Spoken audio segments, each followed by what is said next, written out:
Welcome to my personal forest. I mean, that's actually kind of the lightly treed part of the wooded section of my property. The actual like thicker stuff is out that way. I've thought of recording here for some time because, especially when the sun is hot overhead, I just finally have the tools that make that kind of convenient. A table I can carry around more conveniently. I mean, it's a work table, workbench thing.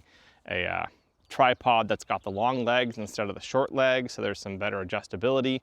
And the wireless mic, which I guess I've had a bit over a year now. Christmas a year ago.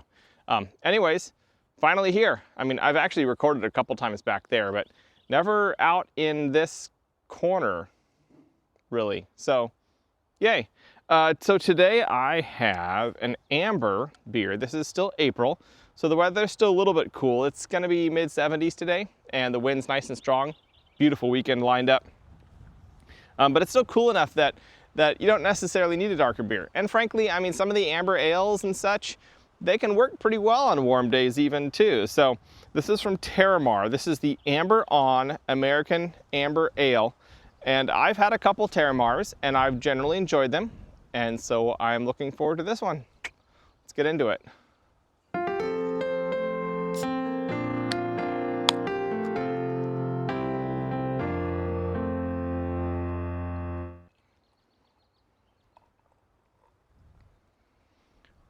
Interestingly, the wind is coming from the east right now. Our normal prevailing wind is from the west-southwest. So it's kind of interesting feeling it coming from this side instead of that side. So amber ales, that's generally a function of the darkness of the malt involved, as most darker beers are, or as most beer colors are. Terramar, I'm trying to think the names of the other beers I've had of theirs, but I don't recall. There was one just earlier this year, I want to say, that was really quite nice. Yeah, so yeah, I'm not gonna read the label yet. Also, apologies, it is the middle of the worst allergy season in Washington State. There is a gritty covering of pine pollen on pretty much every flat surface, and alternately my eyes will be just dry and crumbly, or my sinuses will be running, and other super unpleasant things for those seasonal allergy sufferers, of which I am one. So, you know, we'll make of this what we can. Oh, that smells nice. There's a nice earthiness. Malts, good malts. Not necessarily a hop aroma per se, which is fine.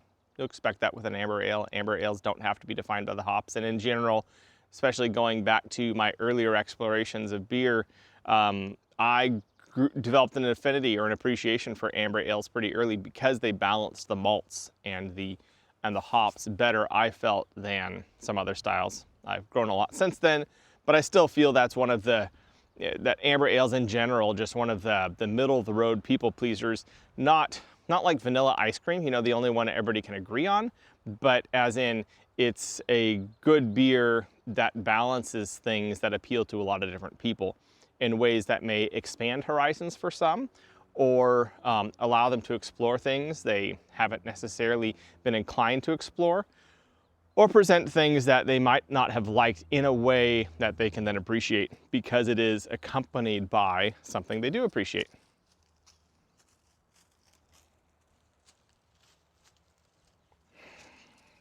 Really need to identify that, get a name for what that is.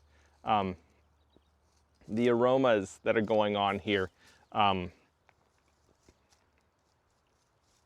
Yeah, it's kind of a funkiness, not the horse blanket you expect with a wild ale, like a saison, but I'm guessing it's a hop, and I'm pretty sure it's a hop that's used by a lot of beers that I drink, because it is kind of an interesting funkiness that I recognize in other beers, and not only just amber ales.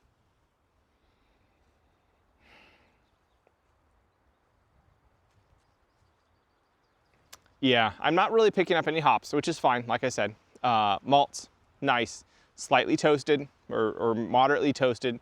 So you're picking up a little bit of the roastiness, not too much, just a little bit, just enough to keep things interesting. Let's see how she tastes.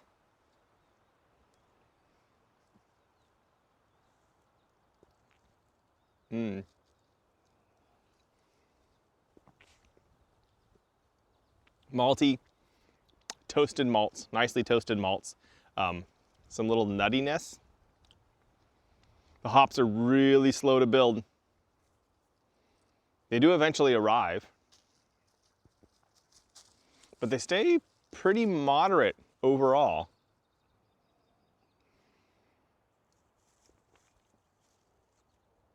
I mean, they eventually build up, but it's never big. This isn't a strongly hopped amber. This is a moderately hopped amber.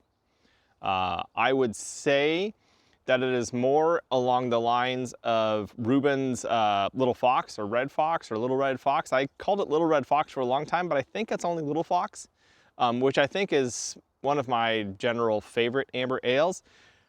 But I don't know if that was a seasonal or a limited release. I don't see it very many places anymore. Actually, I don't see it anymore except at Total Wine, where it's probably a very old can. Like, it has the same labeling I remember from 3-4 years ago. It's definitely drier, roastier, hoppier than Alaskan Amber, for instance, which is far to the sweeter, maltier side of ambers in my experience.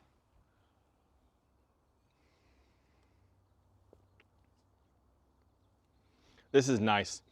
There's even some chocolate, and it's kind of balancing between, like, there is some sweetness to the malts, and so the chocolate, there's some sweetness to the chocolate, but then once that malt sweetness is gone, like the actual thing that is the chocolate taste in here is very much like a baker's chocolate.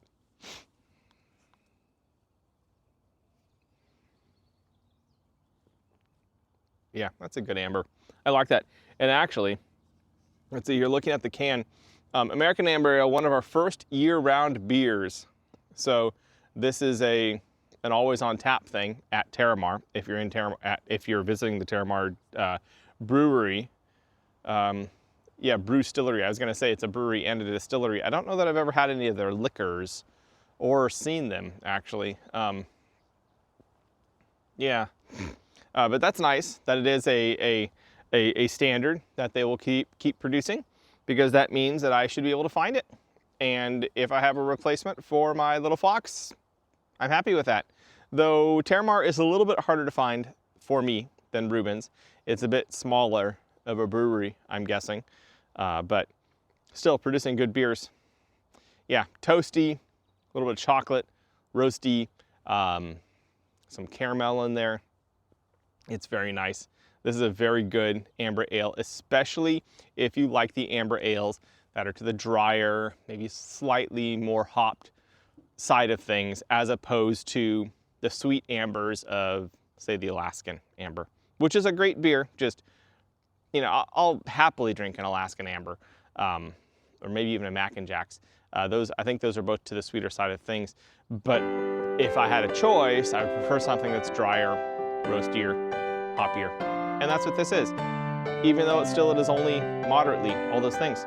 So yeah, this is me, Matthew. I have been drinking and definitely enjoying Amber On, an American Amber Ale by Terramar Brewstillery. And I'll catch y'all on the flip side.